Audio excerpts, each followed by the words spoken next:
Assalamualaikum warahmatullahi wabarakatuh. Hai, kami dari kelompok 3 yang beranggotakan Bekti, Iman Nurmahla, Meti Sri Mariani, dan saya sendiri Suci Rahima Kurniawan. Di sini kami akan mencoba menjelaskan tentang proposal penelitian yang berjudul Analisis Efektivitas Biaya atau Cost Efektivitas Analisis pada pasien gastritis di Rumah Sakit X di Kota Bandung. Pertama-tama di sini ada bab 1 pendahuluan. Latar belakang yang diajukan yaitu gastritis merupakan salah satu penyakit yang banyak dijumpai di klinik maupun di poli penyakit dalam dan merupakan salah satu penyakit yang banyak dikeluhkan oleh masyarakat, baik itu remaja maupun itu dewasa. Gastritis sendiri bisa dijuluki sakit pada ulu hati yang terjadi pada peradangan mukosa ataupun submukosa pada lambung. Berdasarkan WHO pada tahun 2020, jumlah penyakit gastritis ini di beberapa daerah atau negara di kota Inggris yaitu terdapat 22%, di Cina ada 31%, di Jepang ada 14,5%, di Kanada ada 35%, dan di Prancis ada 29,5%.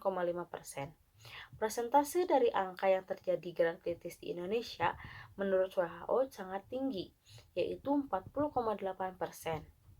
Di beberapa daerah di Indonesia juga dengan prevalensi 274,396 kasus dan 238,452,952 jiwa penduduk.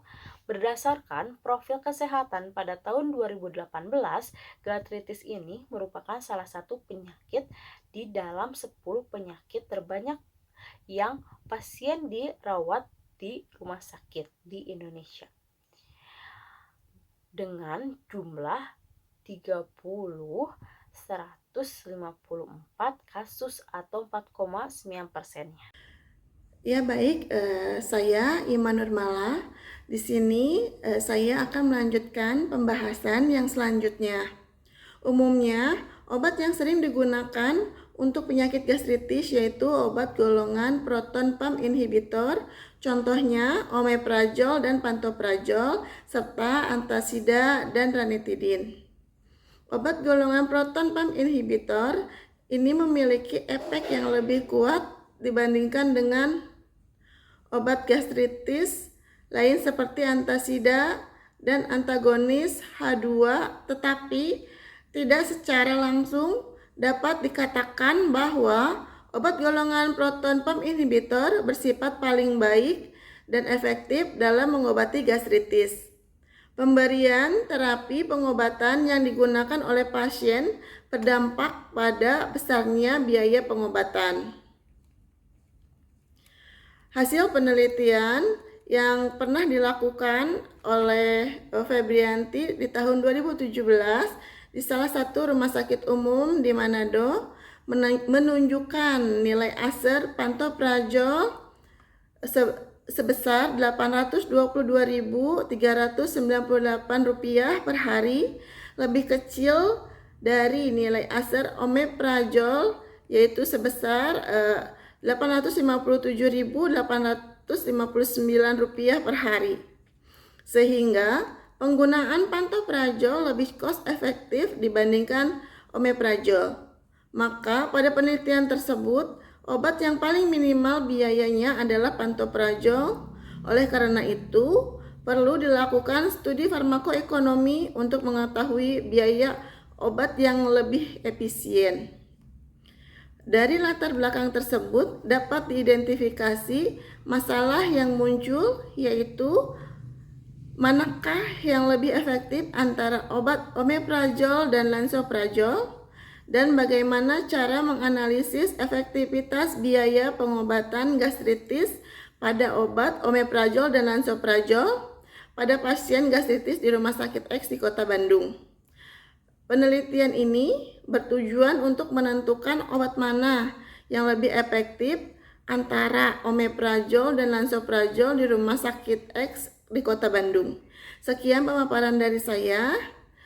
Selanjutnya akan diterangkan oleh teman saya. Landasan teori.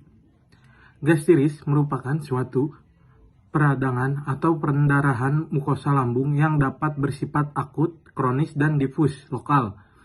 Mual, kembung, muntah merupakan salah satu keluhan yang sering muncul pada penderita gas tiris. Pengobatan pasien gas tiris dapat menggunakan antacid H2 ataupun golongan PPI. Ketiganya memiliki cara kerja yang berbeda. Farmakoekonomi adalah ilmu yang mengukur biaya dan hasil yang diperoleh dihubungkan dengan penggunaan obat dalam perawatan kesehatan. Analisis efektivitas biaya merupakan metode analisis yang membandingkan dua atau lebih jumlah biaya dengan efektivitas pengobatan. Pada CEA, biaya intervensi kesehatan diukur dalam unit moneter rupiah, dan hasil intervensi tersebut dinyatakan dalam unit ilmiah atau indikator. Kesehatan baik klinis maupun non-klinis, non-moneter, Tujuan dilakukan analisis efektivitas biaya atau CEA, yaitu membandingkan total biaya dua program atau lebih terhadap aspek klinis sehingga dapat membandingkan efektivitas biaya dari masing-masing intervensi. Hasil CEA digambarkan dengan rasio, yaitu average cost effectiveness ratio atau ASER, atau sebagai incremental cost effectiveness ratio atau ISER. Rumus perhitungan ASER ditulis sebagai ASER sama dengan biaya dibagi efektivitas terapi, di mana biaya merupakan rata-rata biaya terapi dan efektivitas merupakan rata-rata outgo terapi obat. Hasil dari CEA dapat disimpulkan dengan incremental cost effectiveness ratio atau ISER. Definisi ISER adalah rasio perbedaan antara biaya dari dua obat dengan perbedaan efektivitas dari masing-masing obat yang dihitung dengan rumus berikut. ISER sama dengan cost total biaya dibagi cost efektivitas, di mana biaya A merupakan biaya teknologi baru, biaya B merupakan biaya pembandingan, efek A merupakan efek teknologi baru, dan efek B merupakan efek pembandingan.